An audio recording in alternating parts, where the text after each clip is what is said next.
The following segment is sponsored by Edward Jones. Millions of Americans are stepping into the role of caregiver, often facing emotional, financial, and career challenges with little support. A new study from Edward Jones reveals the true toll that caregiving takes and what can be done to help. Vanessa, thank you so much for being with us to talk about this subject. It's a pleasure. Thanks for having me on. This is a big deal for so many people. Tell us about your latest caregiving study and why this research is so important. Right. Well, as you said, millions of Americans are caregivers, and it's inevitable that, for those of us who aren't caregivers now, it's very likely that we will either need care ourselves or need to be caregivers in the future.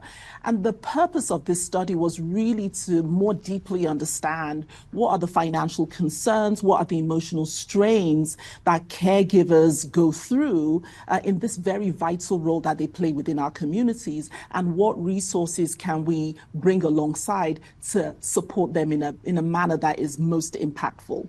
It is eye-opening, and on that same point you were just saying, the financial and the emotional concerns caregivers are dealing with. What are those?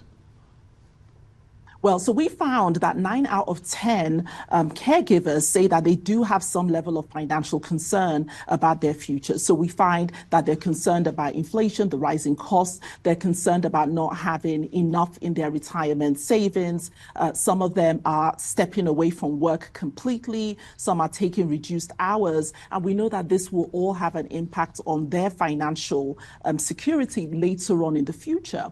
On the emotional side, caregivers are telling us that, look, we're feeling burnt out, we're stressed, we're seeing higher levels of anxiety and depression amongst people who provide care to their loved ones. And it's interesting to find from this study that there's also the personal gratification and satisfaction and joy that comes from being able to look after our loved ones. So it's a juxtaposition, but all of these things can be true at the same time, and okay as long as we can find the right support for our caregivers. Absolutely. And now there's resources available. What are they for caregivers to provide additional support, whether that be financial preparation or workplace flexibility? What do you think?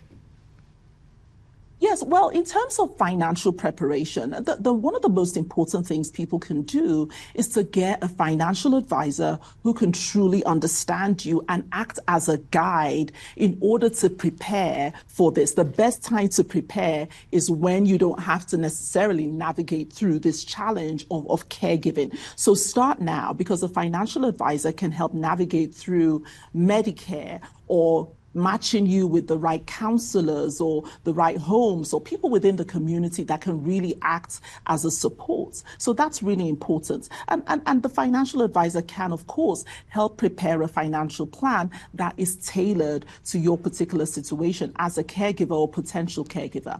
Employers have a role to play. So we find that, of course, being a caregiver for someone is not linear. For someone who needs to look after grandma or mom or the uncle or father who has dementia or Alzheimer's or is struggling with a disability, they need flexible work arrangements. So employers can do more to be able to put out that provision for caregivers in their workplace. That's right. And then the last thing I will touch on. There are millions dealing with this, and I wish we had more time to cover this, but thank you for being on the show and talking about this, because where many of us are dealing with this right now, absolutely. Thank you so much, Vanessa. You're welcome.